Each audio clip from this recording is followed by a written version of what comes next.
Hey guys, Britt Treese here from WB Treese Consultants. We've been contacted a lot recently by local churches and schools and institutions to do property condition assessments, some of which we've termed church condition assessments. These assessments help you identify potential risks and damages in a building that you may or may not walk very often.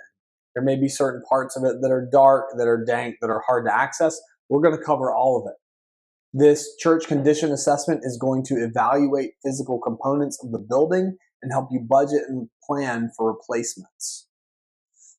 You're going to be able to plan for maintenance and renovation projects. We can even help with the tail on that, coming and following up on these directed repairs if that's needed in your process. So we're going to ensure the safety and functionality of the building. We're going to plan for future maintenance and repair projects. And by doing those two things, we're going to do a third thing. We're going to prolong the lifespan of that building so that it's useful for you and your congregation, you and your attendants, you and your guests for years to come. Check us out online at wbtc3.com. Thanks again.